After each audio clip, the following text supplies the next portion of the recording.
four, three, two.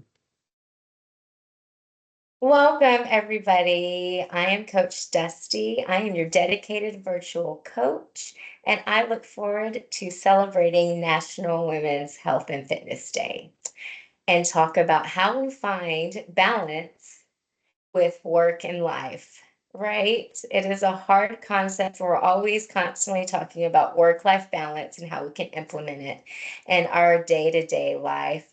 And so we are here to talk about how to intersect a healthy and long-lasting work and lifestyle. Let's go ahead and get started.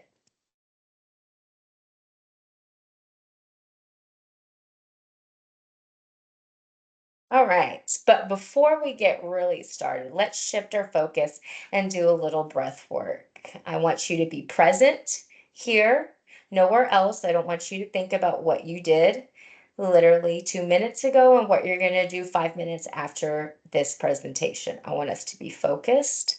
So let's go ahead and sit nice and tall in a chair or wherever you are. Have a presence, have full of energy. You are listening to what I'm saying. We're focusing on our breath. We're bringing awareness and attention. Where is it at? Do we have a consistent breath work cadence or is it all over the place? Did you run to your computer to get here and is it nice and heavy or is it slow and shallow? Whatever the case may be, let's go ahead and get on the same path. So I want to inhale in for 4 through your nose, and you're going to inhale in, 2, 3, 4, and we're going to exhale out for 4. So 1, 2, 3, 4. All together now, we're going to inhale in, 2, 3, 4, and exhale out, 2, 3, 4. And as you can see, it's a little hard for me to talk and breathe at the same time. So I'm going to guide you through this. So we're going to inhale, 2, 3, 4, and exhale, 2, 3, 4. As you are inhaling, 2, 3, 4, I want you to inhale all the positive energy. And now I want you to exhale out all the negative, unsettling energy.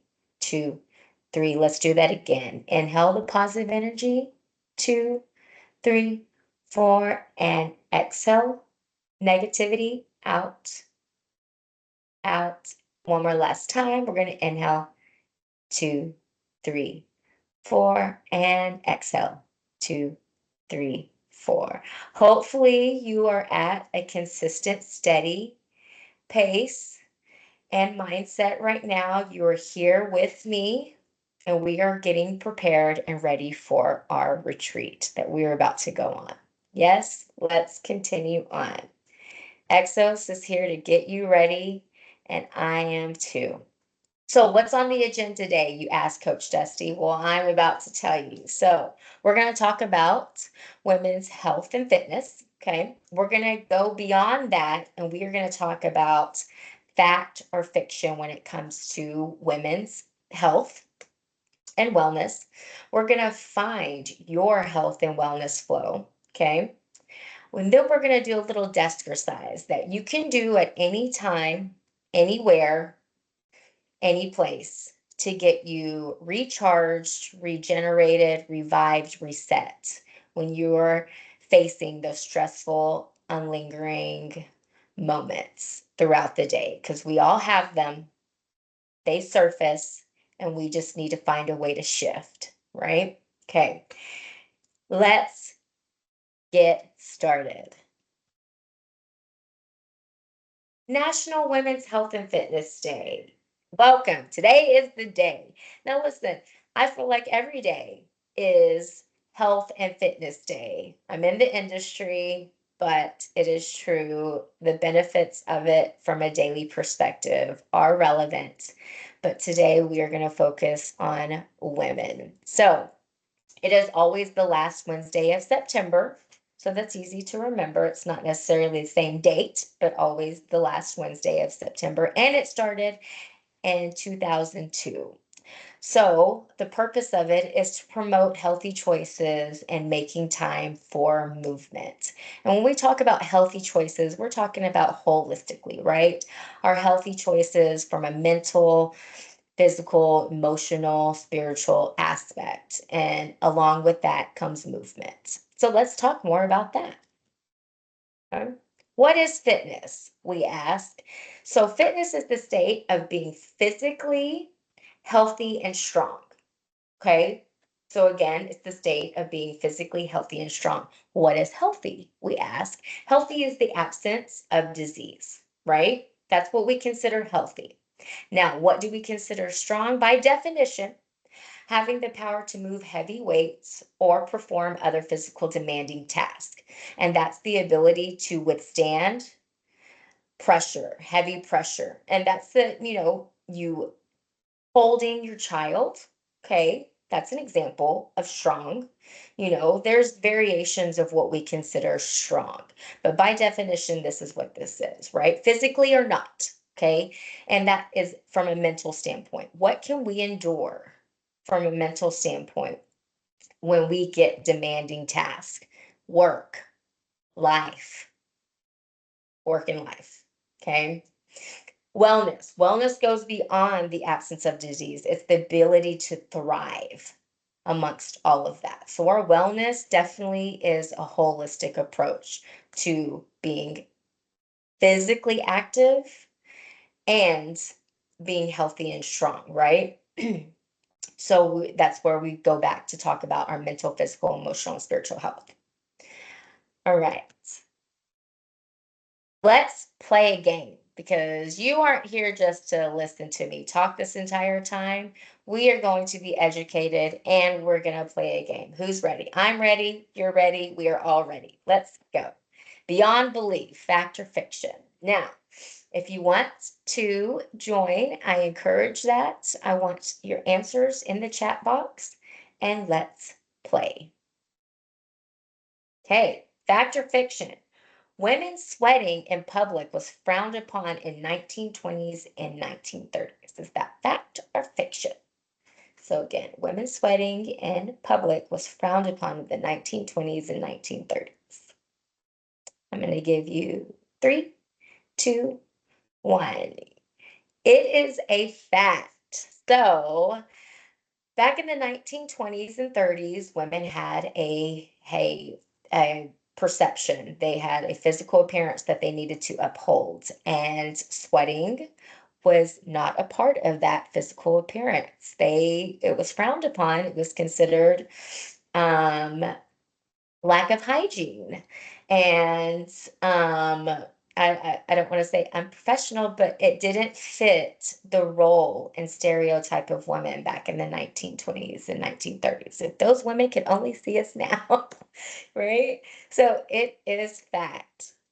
Next question, or actually just say, so we'll go beyond that. So initially, female only gyms were called back in the 1920s and 30s. They were called reduction salons. And honestly, they were mostly for physical preparation. Again, females had a certain image that they had to uphold in that era. And so when they considered going to the gym, it was more like going to the hair salon or getting pampered and fixed up to fit the role that was expected of them, right?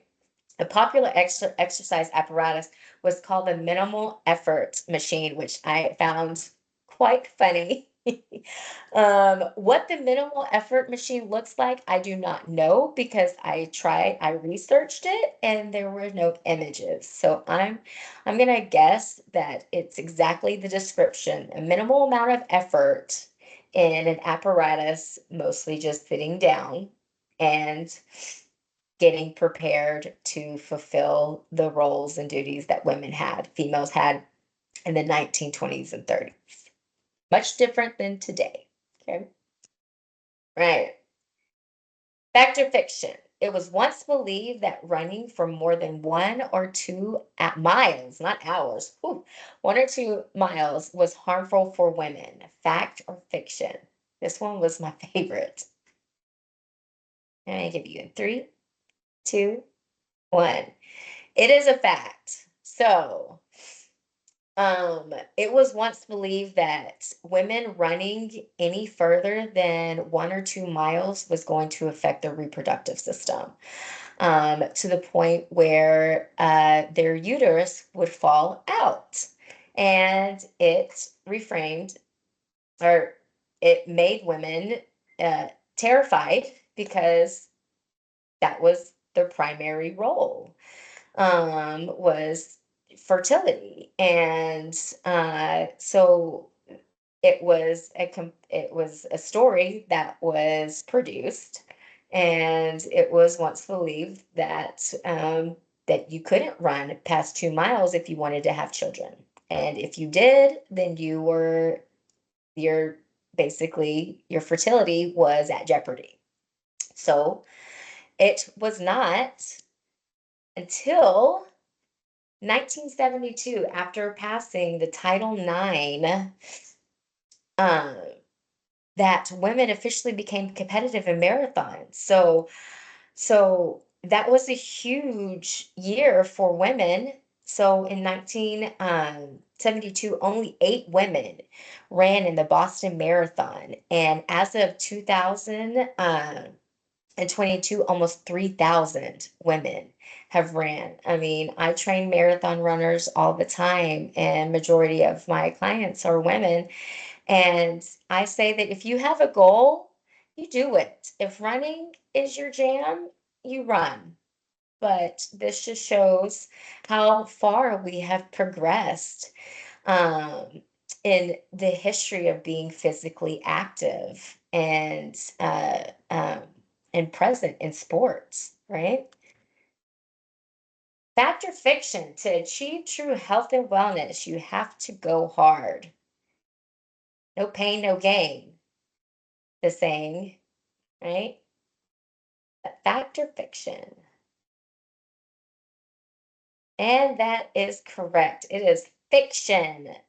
To achieve true health and wellness, you have to go hard. You do not have to go hard. Now, although I do have some clients that have that perception and they just like to stay at that high intensity level, by no means you have to go hard to achieve health and wellness benefits, true achievement. Stretching, recovery, nutrition is just as beneficial as physical movement. Right. Now, is being physically active beneficial? Absolutely. Do you have to keep it at a high intensity rate the entire time? Absolutely not, right? Um, so, all movement is beneficial. We try to encourage people, everybody, not just women, to do 30 minutes, at least 30 minutes, 3 times a week of moderate exercise, okay?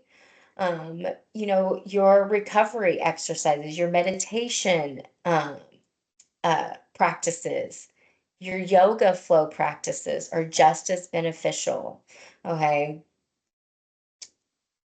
And moving on. Yes. Exos gets you ready for the moments that matter. We do. Anytime, anywhere in the workplace, sports, and life. That is what we are here for. Okay. So your balanced wellness plan focuses on you and you only. Right.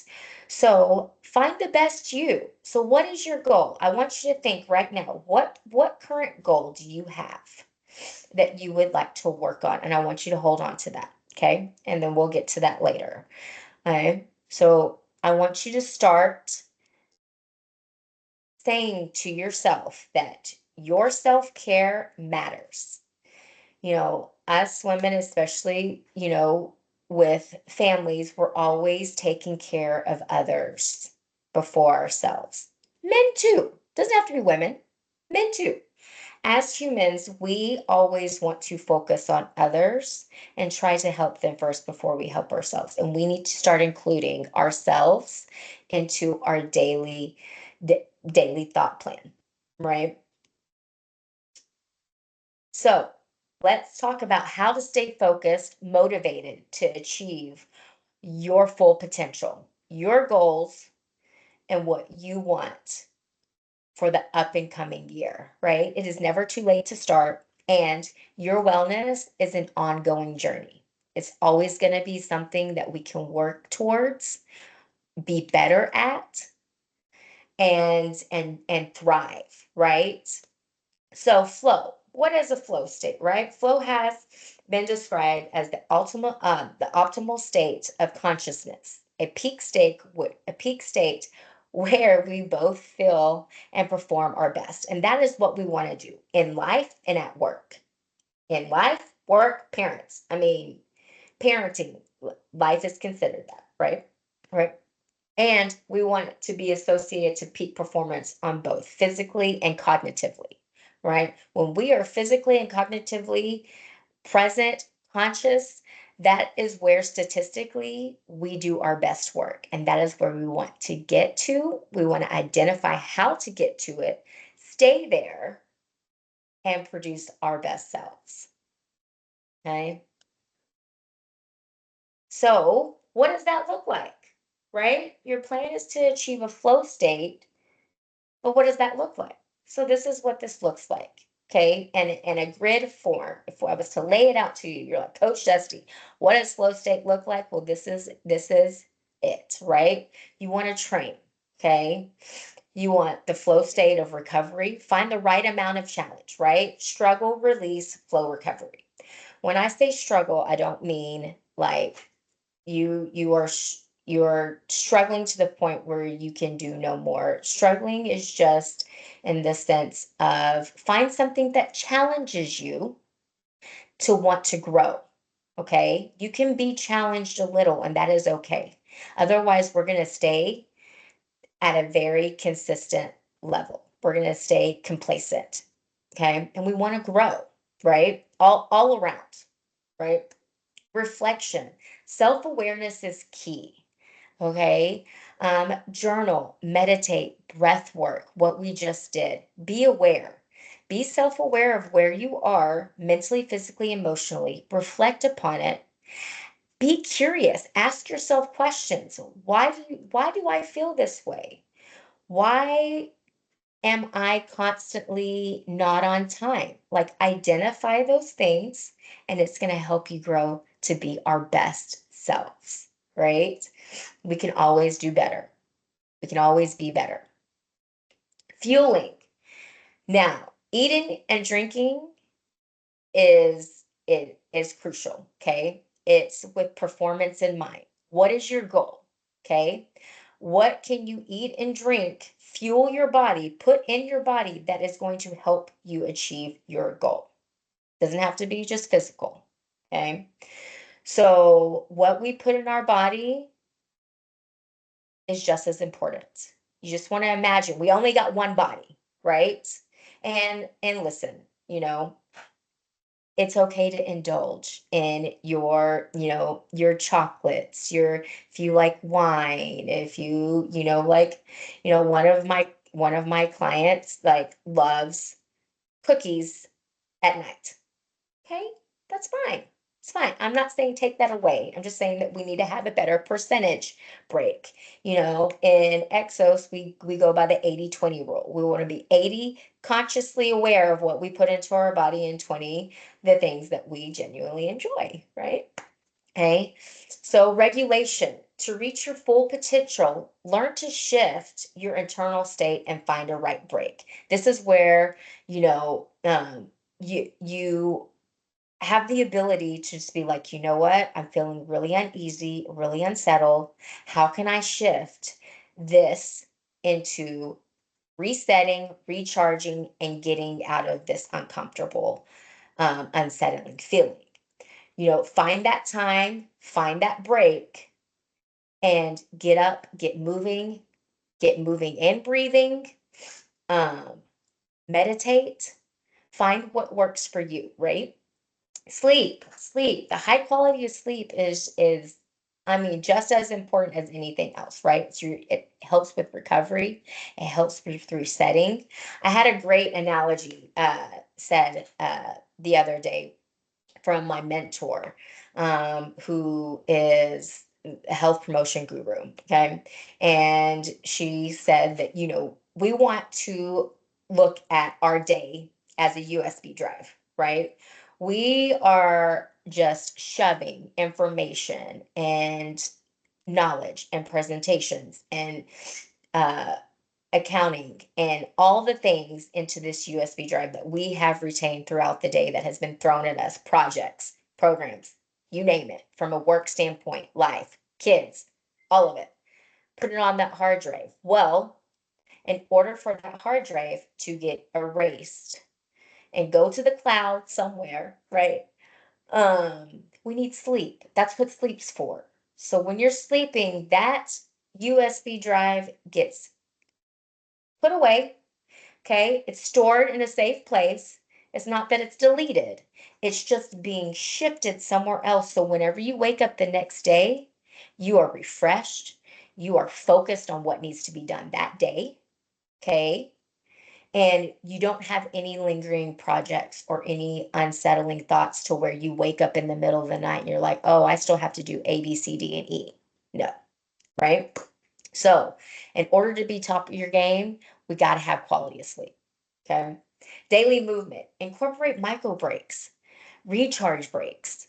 If you cannot find 30 minutes in your day, do it 5 minutes at a time, up to 30 minutes, 10 minutes. If you have 10 minutes, I know you guys take breaks. You have to. If you don't, then put it in your calendar. Put an alarm on.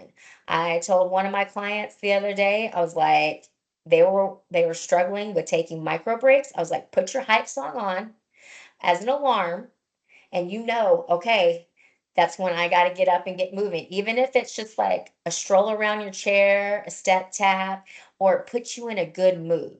We all have that good mood feeling song, right? Put it as your alarm ringtone. Yep.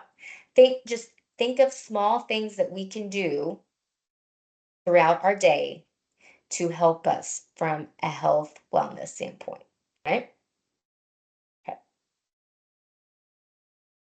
Your Access coach can meet you on site virtually to help you devise a plan that works for you. That's if you are on site at MTV, go visit Coach Nate. Coach Nate. He's going to get me on that one. Go visit Coach Nate in the fitness center. Reach out to me. I'm your virtual dedicated coach. We are here for you. That is what we are here for. We are here to help you. Okay, we are your wellness concierge. We any question is a good question, I promise. But when it comes to your overall well-being, that is what we are here for. Okay? So please come visit us. Okay? Let's move. Right. So, whether we are sitting or not, hopefully you can see me. You should be able to see me. We're going to do a little bit of movement. Okay. And this is just an idea that if you cannot get away from your desk or from your computer, okay, even if you're in a meeting, turn your camera off, okay, and do these simple exercises and repeat them for up to 15 minutes, right? So when our arms out, okay, they're going to be shoulder length apart. You can't see my entire body, but you can get the idea, right? Okay, so your arms out in a T position, and you're going to slightly bring them forward where you can see them in your peripheral vision. And what I mean by that is like if you are staring at me, which you hopefully are, you can still see your hands wiggle, right? Okay, now I want you to do circles back, pressing your shoulders down, and we're breathing. We're inhaling in, exhaling out. Our core is tight. We're sitting up nice and tall and straight. We're not sliding over, okay? Slouching. We're sitting nice and tall and straight. And we're circling back. We're going to do that, okay, for about 30 seconds. I see the clock, right? We're thinking happy thoughts. And you know what? Let's shift forward. Never underestimate a good arm circle. Telling you right now. Like, I already feel my deltoids talking to me. I feel energized. Okay. I'm feeling the energy flowing through my body, breathing, right? getting a little burn going on. Yeah. So from here, I want you to bring it up. So we're making a half of a box, right? And hopefully you can see me. So we're gonna bring our arms in, leading with our elbows, okay? So our arms are parallel to one another, and then we are extending out. So we're squeezing our shoulders in. Now we're squeezing our shoulder blades towards our center of our spine. So we're inhaling, exhale, inhale, exhale. You should still feel your deltoids. It's amazing, right? Inhale, exhale. We're going to do 4 and 3 and 2 and 1. Arms out. Now we're going to lift above our head, pressing our shoulders down and then pressing down. So I want you to think your shoulder blades are coming down and center into your spine as you are pressing down. We're going to inhale in and then we're going to come down. We're going to make like a W with our arms because we are winning right now, right? We are reaching up high to the ceiling, exhale down because we're winning. Inhale, exhale. So we're going to do 5 more. Good. And 4 and 3 and 2 and 1. Now, to end this, we're going to arms out, chest level, okay? Pressing our shoulders down, you start to feel all kinds of activations in our upper extremities, especially our arms, okay? So we are going to walk ourselves out to the edge of our chair, right? And we are going to do chair squats, okay? So I want us to do 10. That's how we're going to end, right? Ryan doesn't even know it. Okay, so we're going to lift up and down. So we're going to stand up, inhale, exhale, down, and up and down, and up and down. So I'm just watching you because you look so great doing it. And let's do 5 more. Here we go. 5 and 4 and 3 and 2 and 1 and good. Let's shake our shoulders out. We should feel energized more than what we did 3 minutes ago. And this is something that you can do throughout your day. Take a walk around your chair. Get up, take a walk around your house if you're hybrid, okay, or you're remote. If you're on site, get some fresh air. Yeah. Do not underestimate the power of getting fresh air and just getting up, getting moving, taking a decompress break, a mental break, a you break, right? All right. So be ready for the moments that matter the most. That is what we are here for. That is where we want to get you to. So come talk to us. Thank you so much for attending. Watch for the email with the link that you can schedule a one-on-one consultation with me. Just know that our Exos app is available to you for you to use for all SRA full-time employees and interns. And, we are constantly communicating our ongoing programs and challenges in-house and on the app, our Slack channel. If you do not have access to the Exos app, you still have workouts on our YouTube channel. So follow us on our social media platforms, both Instagram and YouTube. Coach Nate and I, thank you so much for joining us. I hope that you have a great rest of your day. I hope that we have gained some knowledge and history of Women's Health and Fitness Day. I hope you enjoyed it, and I hope you have a great rest of your day. See you guys later.